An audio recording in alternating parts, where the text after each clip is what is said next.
क्या आपको पता है कि अक्टूबर 6, 1989 में उस समय के हमारे president of India R Venkataraman ने केरला हाई कोर्ट के एक रिटायर्ड वोमेन जज जिनका एज उस समय 62 इयर्स 5 मंथ्स हो गया था और जिन्होंने केरला हाई कोर्ट में 5 इयर्स के ऊपर सर्व किया था, उनको सुप्रीम कोर्ट ऑफ इंडिया का पहला महिला जज के हिसाब से अपॉइंट किया और उनका नाम है फातिमा बीबी। अभी मैंने जो आपको इंफॉर्मेशन दिया है उसको अच्छी तरह से समझने के लिए हमें कुछ बेसिक फैक्ट्स जानना पड़ेगा, जैसे सुप्रीम कोर्ट और हाई कोर्ट के जजेस को कौन अपॉइंट या रिमूव कर सकता है,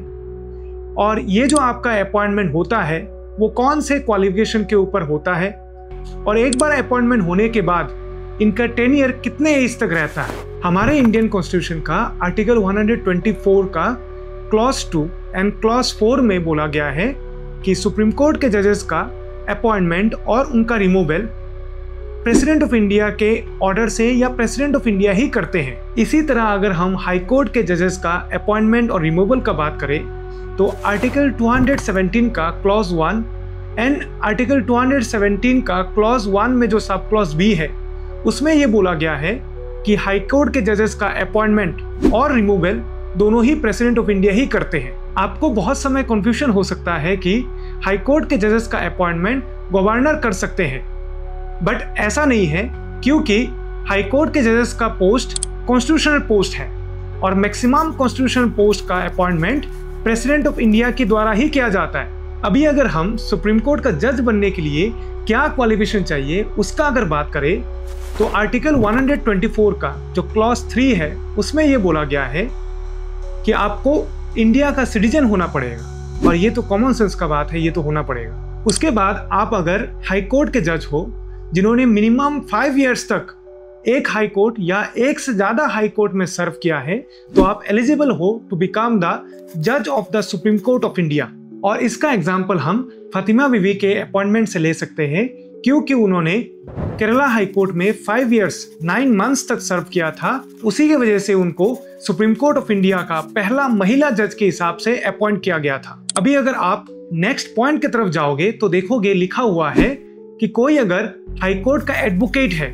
गौर करना एडवोकेट बोला गया है, जज नहीं, और उन्होंने एक हाई कोर्ट या एक से ज्यादा हाई कोर्ट में मिनिमम 10 इयर्स तक प्रैक्टिस किया है तो वो भी एलिजिबल है टू बिकम द जज of the supreme court of India. और उसका बेस्ट एग्जांपल 1964 का SM सिकरी का अपॉइंटमेंट से ले सकते हैं, जो कि पंजाब हाई कोर्ट के एक एडवोकेट थे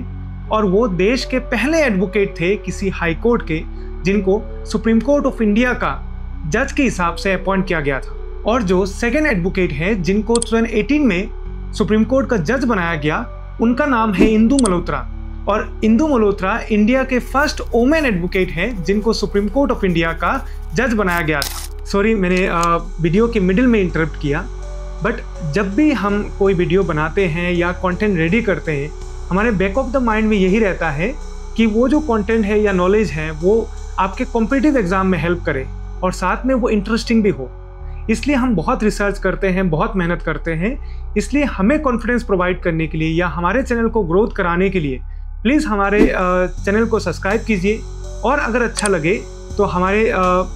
वीडियो में लाइक कीजिए और अपने दोस्तों के साथ शेयर कीजिए। अभी अगर हम थर्ड पॉइंट की तरफ जाए तो हम देखेंगे ये बहुत ही ज़्यादा इंटरेस्टिंग पॉइंट है, क्योंकि इसका मतलब ये निकलता है कि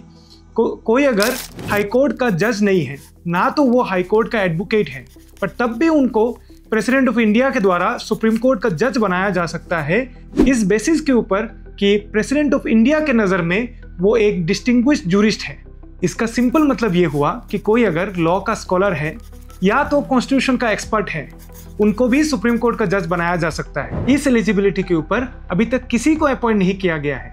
बट अर्ली 1970s में एक बहुत बड़े लॉ के स्कॉलर और कॉन्स्टिट्यूशनल एक्सपर्ट, उनको ये प्रपोजल दिया गया था,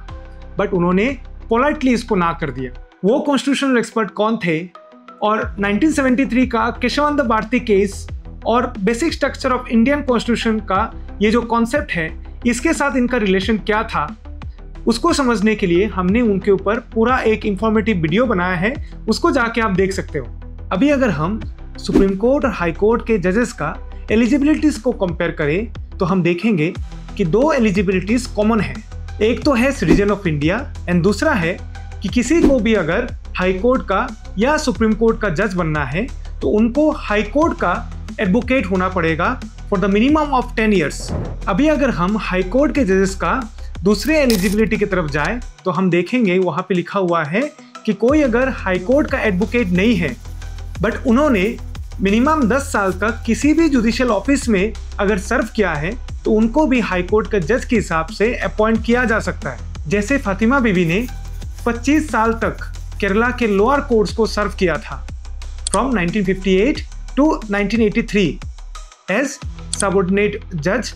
chief judicial magistrate and session जज। इतने साल उन्होंने केरला के इन लोअर कोर्ट्स में सर्व किया। इसी की वजह से 1983 में केरला हाई कोर्ट के जज के हिसाब से उनको अपॉइंट किया गया और अल्टीमेटली अप्रैल 1989 में वो रिटायर हो जाते हैं एज हाई कोर्ट जज, क्योंकि आर्टिकल 217 का क्लॉज 1 में बोला गया है कोई भी हाई कोर्ट का जज 62 एज तक सर्व कर सकता है। उसके बाद फातिमा बीबी को आर्टिकल 124 के अंडर प्रेसिडेंट ऑफ इंडिया के द्वारा